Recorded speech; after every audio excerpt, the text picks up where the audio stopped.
ነገር እውን ሆኖ ስታየው ምን ያህል መባረክ ነው ምን ያህል ትዕድልት ነው እውነት አዶናይ እና ጃኒ እንግዲህ ህዝቡን በጣም እየዋሹትና ድራማ እየሰሩበት እንደሆነ ብዙ መረጃዎች እየወጡ ነው ማለት ነው። ውድና የተከበራችሁ የዩቲዩብ ቻናል ቤተሰቦቻችን ሰላም ብለናል። ውድ የተከበራችሁ የቻናላችን ተከታታዮች ቻናላችንን ላይክ፣ ሰብስክራይብ፣ ኮሜንት እያደረጋችሁ ማለት ነው እና እንግዲህ ዛሬ ይዘንላችሁ የመጣ ነው አዶናይ እና ጃኒ ተለያይተናል ብለው እንግዲህ የነጃኒ የቢራቢሮ ደጋፊዎች እንደምታውቁት ራሳቸውን እንግዲህ እስከ ማጥፋት ድረስ ራሳቸውን ታመው ሐኪም ቤት እስከ መግባት ድረስ ደጋፊዎቻቸው ሀዘናቸውን ማለት ነው ሲገልጹላቸው ነው የከረሙት። በዛም የተነሳ አዶናይ ላይ በጣም የተለያዩ ስድቦች፣ በጣም የተለያዩ ቁጣዎች እንደውም ያንክሎ ማድረግ ደረጃ የደረሱበት ሁኔታ ነበር ማለት ነው እና ነገር ግን እነሱ አውቀው ጃኒም አዶናይ እንዲሰደብባት እንዲወቀስባት እንደማትፈልግ ብዙ ጊዜ ተናግራለች።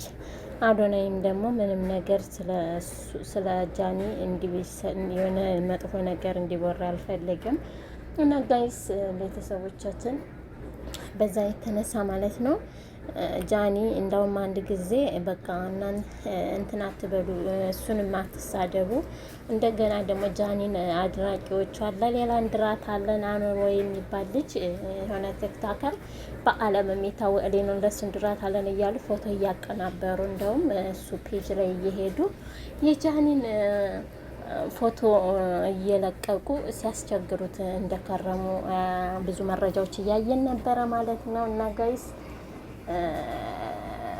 ያ እንደዛም ተሆነ ግን እነሱ ድራማ አዶናይ እና ጃኒ የእውነት ተለያይተው ሳይሆን ህዝቡን ለመብላት ያሰቡበት አካሄድ ነው። ምክንያቱም ጃኒም ከዛ ወደ ቀጥ ብላ ጌመሯን እየሰራች ነው። በፊት ከአዶናይ ጋር በነበረ ሰዓት ብዙም አትገባም። አንዳንዴ ነበር የምትመጣው፣ የሚሰጣትም ጊፍት ያን ያህል ነበረ። አሁን ግን በደንብ እንደ ቀጠሮ ጌም ሁላ በቃ እስከ 200 300 ኮይን እየተሰጣትና በጣም እየሰራች ነው ማለት ነው ቲክቶክ ላይ እና እሱም ደግሞ የራሱ የሆነ ብዙ ስራዎች ወደ ሌላ ሀገሮች ምናምን እየተንቀሳቀሰ ሊሰራቸው ያሰባቸው ነገሮች ስላሉ ነው እንጂ ተጣልተው አይደለም። እና ደግሞ አሁን አዶናይ ዱባይ ነበረ።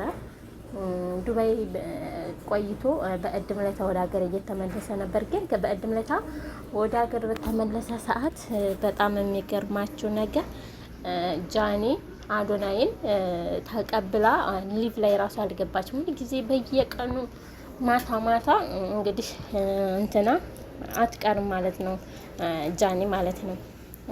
ግን በእድምነታ እሱ ከዱባይ እየገባለት አልገባችም ላይ ምክንያቱም እሱን ተቀብላ ማለት ነው እና ህዝቡ ዝም ብሎ በቃ የሆነ ጽንፈኝነትና የሆነ ዝም ብሎ የሚደግፈውን ነገር ትቶ እውነታውን መረዳት አለበት። እና ደግሞ ጃኒም ሆነ አዶናይ ለተከታዮቻቸው እንደዚህ አይነት ስነ ምግባር ማሳየት አልነበረባቸውም። ይህ ንቄት ነው።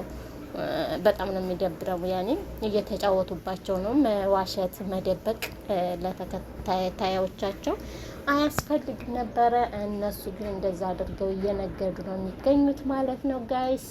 እና እንደዛ ነው እንጂ ተጣልተው አይደለም ልላቸው ፈልጋለሁኝ። እና አብራችሁ ስለነበራችሁ አመሰግናለሁ። ላይክ ሰብስክራይብ ማድረግ አትርሱ።